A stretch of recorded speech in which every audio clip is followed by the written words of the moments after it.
Hello, everybody. Tracy, Mrs. JDog Flanagan with you here today. I'm the co-founder and senior vice president of JDog Brands. Welcome back to another exciting episode of Tactical Treasures podcast, sponsored by the JDog Foundation. Our podcast gives veterans, male spouses, active military members, military family members, and patriotic military supporters a voice in the veteran space to speak about their service, how they're affecting their communities post-service, and they share with me a tactical treasure that has shaped their journey in their military career, business, or life. Today, I am so excited to have with me Vince Afaisen, who is an Army male spouse to Major Brant Murphy and stationed at Fort Leavenworth, Kansas. He was born at Naval Station Guam, with his nationality being a Pacific Islander from the island of Guam. Vince grew up as a military brat, with his father serving and retiring after 22 years from the U.S. Air Force. Growing up, Vince lived in Guam, California, Saipan, Okinawa, and Nebraska. His brother is currently serving in the Navy and has been for the past 17 and a half years. Vince attended college at Bellevue University and in 2021 attended culinary school at the Institution of Culinary Education, Los Angeles, where he graduated with highest honors. Vince had the opportunity to help train Jeremy Allen White and Io Iberi for the Hulu series, The Bear. Vince has many awards as a male spouse, including the Molly Pitcher Medal, Gold Presidential Volunteer Service Award, Patriotic Civilian Service Pin, and was named the 2024 AFI Military Spouse of the Year base winner for Fort Leavenworth, an Army finalist. He is the second vice president of the Fort Leavenworth Spouses Club and is involved with the Stronghold Food Pantry. Wow, what an amazing bio. Hi, Vince. Thanks for Hi, joining me Tracy. today. I'm really excited for our discussion. Yeah, thank you so much for having me. That was a lot. Yeah. So, thank you for your service and, of course, your spouse's service and your family's service to our country. So, military brat to mill spouse. I've had another person on that kind of made that same transition, and she said that it really helped her to embrace that mill spouse lifestyle. So I would love to hear your take on it. Has it kind of helped you in your road to be a military spouse and understand that lifestyle, having been a uh, military brat? 100%. Definitely when you're growing up in that military lifestyle as a child, you don't really know. You're making new friends and you're going to different schools and you're traveling. As an adult, that definitely prepared me to just be open and put myself out there to meet new people as we're all in the same boat. So Right. you can't be shy when you're a military dependent or a military spouse. Yeah. So it really opened my eyes to a lot of cultures and personalities and really just the essence of constantly moving. Right, right. And I've had a couple military brats on, and they just talk about how it really forces you to grow up very quickly because you're constantly having to navigate, new schools, a lot of times being on foreign soil and navigating a new language and all that good stuff that goes along with, PCSing. One thing though, with you being a male spouse and with your partner being in the army and everything, so you have a lot of different challenges than other male spouses. So I would love to hear what that's been like for you, and kind of what those challenges have been, and how you've kind of overcame them. Wow, that how long do we have, Miss Tracy? Well, I know I asked a kind of a lot in a Uh, big sentence, but just I don't know, just give us a brief little synopsis of what's it been yeah. like. It's definitely been trial and tribulation, but it's also been, as much as there are challenges, there's been a lot of successes. I mean, we're still in the age, having my spouse and we're a same-sex marriage. That's been fairly new. I say new in, 2012, 13, that they lifted that to even be something allowed. So you think Right. about all the years beforehand, a military spouse has always been commonly and traditionally known and seen as a female. So a lot of male spouses aren't, in my experience so far as a military spouse, aren't involved. They kind of stay to their own thing. They aren't really seen or heard. But you take me, who's just kind of, let's get in there, jump in. I was a military brat. We know that if we need a community, you got to be a part of the community. Right. So I've jumped in, and I've experienced both. I've experienced the big open arms and the warm welcome, and glad you're here and you're another person. And I've also experienced, why are you here? This is for spouses. So I'm trying to help redefine that a military spouse is not just a lady. There's both. Right, right. And also too, I mean, there are male spouses that are in heterosexual marriages, and their wife happens to be serving. So, Right. but I know that regardless, male spouses are a small, very small percentage, correct? Yes, we're like 9% or less of Oh, all wow. military spouses. So Okay. I mean, yes, the ladies are, who runs the world, the girls, right? Um, we're here too, but yeah, we make up a very small percentage when it comes to the overall number of military spouses. Yeah. Yeah. Yeah. Amazing. So I like what you said about if you want to be a part of the community, you have to, or if you want to get involved with the community, you have to be a part of the community, right? That's what Right. you just said. I like that. Yes. So yeah, so you jumped in with both feet to the spouses club at Fort Leavenworth. So I would love to know, yeah, and your culinary background, that's amazing. So I would love to know how you forged your way when you haven't been, how long have you been in Fort Leavenworth? I This time we've been here for about 2.5 years this time. Okay. How did you forge your way there? Well, so we were actually stationed at Fort Hood, Okay. now Fort Cavazos, for my first year and a half as a military spouse. But if you remember that in 2019-20, that was a, hey, let's shut down the world kind of thing. Yeah, right. So I was a military spouse there, and I did try and be a part of the spouses club out there. And I had about 4 or 5 months. So I got a taste of it before moving to California. And like you mentioned, I went to culinary school, and that's kind of what I did. But coming to Leavenworth in 21, 22, 21. Sorry, dates, right? Military, Yeah. can you really keep track? Yeah. um, and I really did. I knew what I experienced at that previous installation, that when I came here, I just knew where I could at least meet a large group of people, and then kind of navigate and find interest in adventures and go with that and start building those relationships, whether it's for 1 year, 5 months, 2.5 years. And so with that, I just keep saying yes. I'm kind of a yes man. They need help. They need someone. They want to volunteer. I'm like, cool. Yeah, let's go.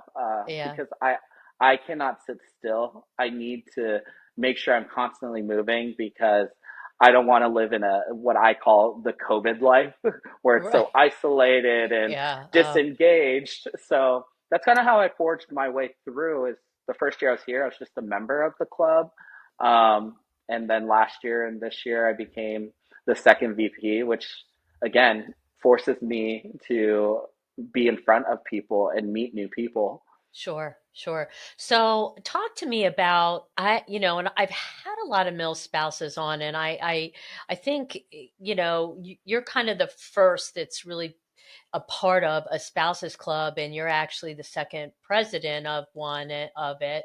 And so talk to me about the importance of the spouses club. Is there one on every base, and what do they offer, and why should mill spouses get involved? From my understanding, all major installations for all branches have some sort of spouses club. Some of them are just joint for all ranks and the community. They're even called community clubs. Some of them are separated by, enlisted and officer. But for me, the biggest thing is really providing that community for all the like-minded individuals that are going to those installations to find that person, that battle buddy. We may not wear the uniform, but we need someone on our side too, because while our soldiers are out doing their thing and coming home in different hours, we don't want to be alone. Nobody wants to be alone. Sure, Even the most sure. Yeah. introverted person does not want to be alone. Right. We all want the love and care, and we have our soldiers as our partner, but it's always nice to have that military family. So the Spouses Club, in my opinion, and in my experience, that the installations I've been at and involved, is it provides that. It provides that comfort, that knowledge, that community, that involvement, and that family away from home essence that really fills my soul and my heart. So Right. I think it's important that people join that. And as a male spouse, I have not seen a lot of them. Truth be told, the first one I went to and joined, I think there was one other one. Didn't really see him. And Right. then even the first year I was here, there was one other gentleman. And now, like even this year, I think there's like three, four other guys, Oh, and it's wow. fantastic Yeah. because it changes the perspective of what a spouse is in the military community. It's Right. not Sure. just the, and it's not sexual orientation or anything. It's just we're people, male, Right. female. And Right. so when you have more men showing up and really kind of saying, hey, there are male spouses, and the Yeah. more visibility that we give on our behalf to others, it's really just kind of help educate and learn from each other. Yeah. So Yeah, I'm no that's right. pioneer, but I'm trying to change that look of like, fine, if I am the only guy, I hope I represent Right. well. Yeah, really. No, I think it's great. And you're right because, first of all, I would imagine that it would be very daunting as a military spouse, whether you're male or female, to if you're not used to the military life and you're new to the military life, and then all of a sudden, you're now stationed on in an installation and you're trying to navigate military life and navigate what it means to I mean, what if your spouse is deployed? I mean, so that has to be very, very daunting and be a huge source of stress.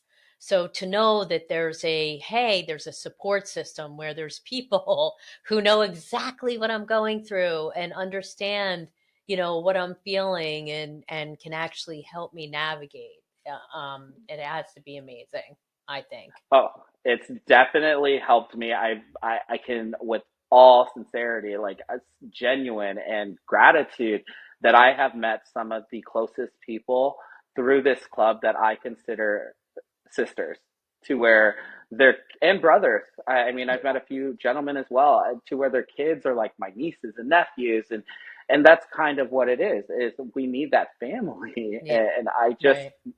I cannot be alone, and I just encourage everyone else to do the same thing. And this club, there's always challenges, no matter Sure. what, in large groups. But in my experience with this entirety of everything, there's always more pros than cons that come out of it. Hello, viewers and listeners. Are you a military veteran or military family member and looking to own your own business? If so, go to jdog.com and check out our two veteran focused franchises, JDog Junk Removal and Hauling and JDog Carpet Cleaning and Floor Care. Our franchisees nationwide are always looking to hire fellow veterans and patriots. JDog is the world's largest military franchise system with hundreds of locations nationwide. We are nearly 90% veteran owned with the goal of reducing the veteran unemployment rate to under 1%. Check us out. Go to jdog.com to learn more. Now, back to the podcast. Definitely. I imagine you're absolutely correct. So I would love to talk about your culinary background. That's amazing. I love it. My It's husband been happen fun. I know my husband happens to be the chef of our family, so Beautiful. I know he loves to cook. It's his zen. He loves to look at five different recipes and pick and choose and throw stuff together, and yeah, it's amazing. I'm well fed. I know it's tough. I'm like, okay, you got to cook healthy because I have to watch my waistline. But anyway, so the Stronghold Food Pantry. Now, did you start? I know you're involved in that. Was that something that you kind of started at Fort Leavenworth, or was it kind of already there? Or tell me about that whole story. So the Stronghold Food Pantry is here at Fort Leavenworth. The founder is actually Monica Bassett. She's the CEO founder of Stronghold Food Pantry, and she's taken off with making that not just a food pantry, but more. So she offers other services that really just helps those military families in need. So we have a brick and mortar. I say we.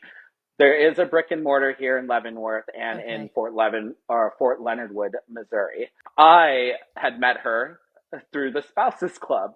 So Okay. that's again kind of where it ties it back is that I met her.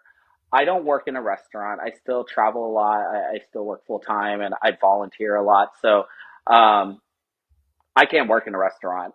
Their hours are insane I know, and right? they're demanding. Yeah. Um, so I didn't find that to answer your question. She did. What I did do is I spoke with her. I volunteered with different events that she would put on throughout the months. And I fell in love with the mission of helping families in need and with food. I mean, I volunteered at food pantries pretty much growing up.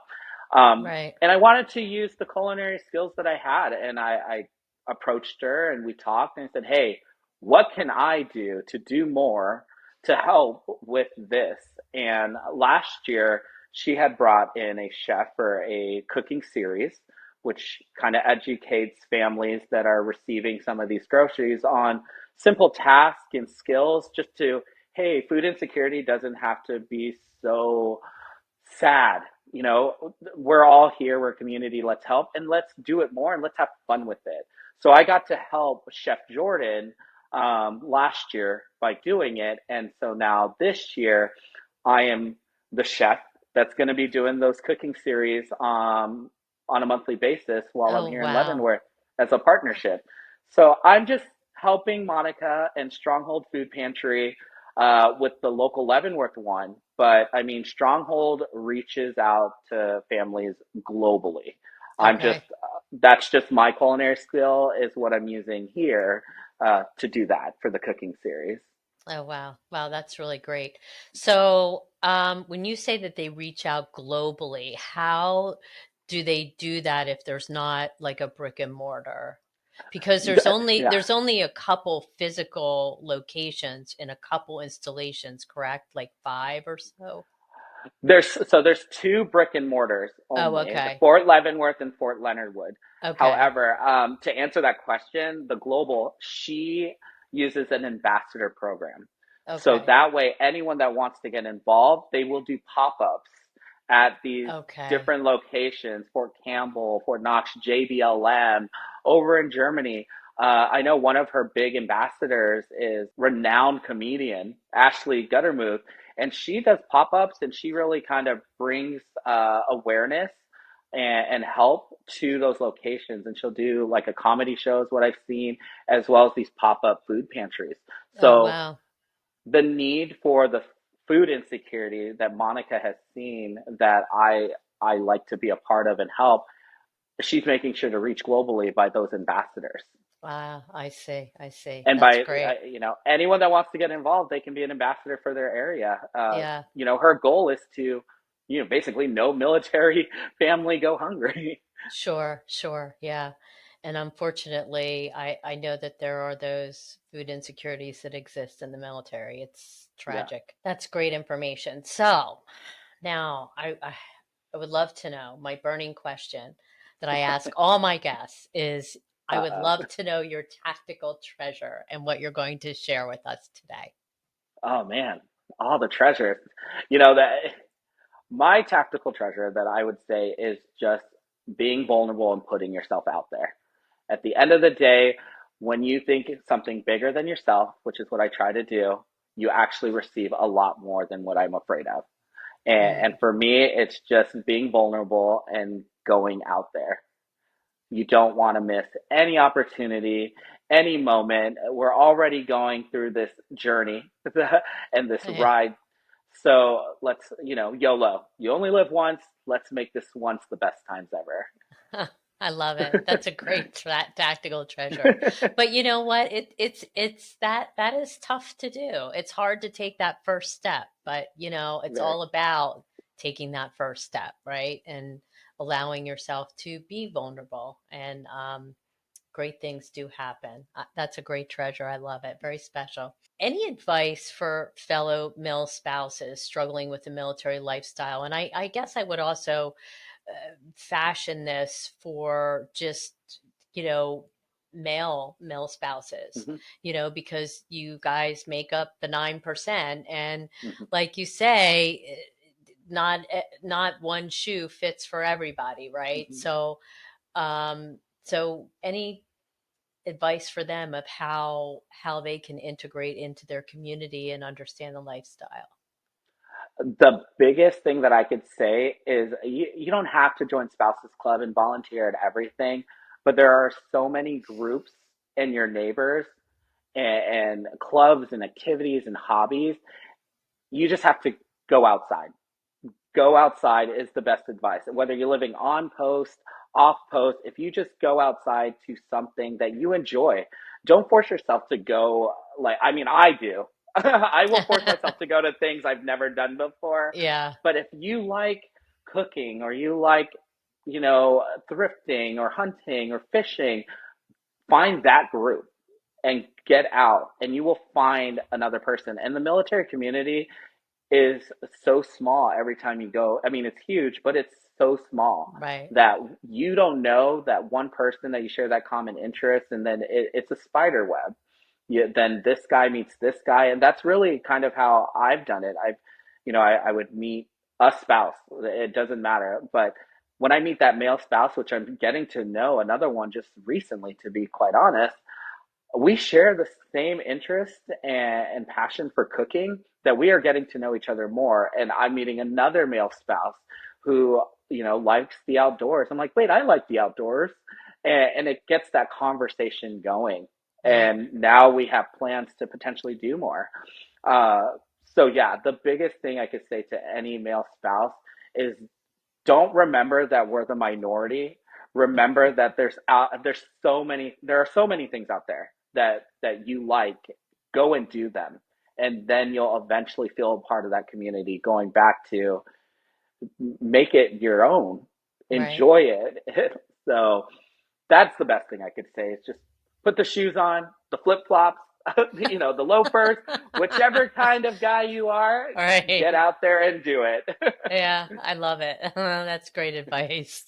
Um, this has been amazing.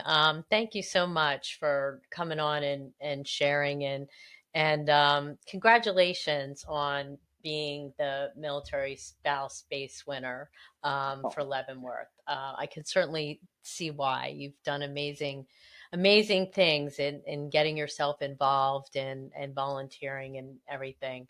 Um, where can people find and connect with you, and where can they find out more information on Spouses Club or how to get involved with a base food pantry?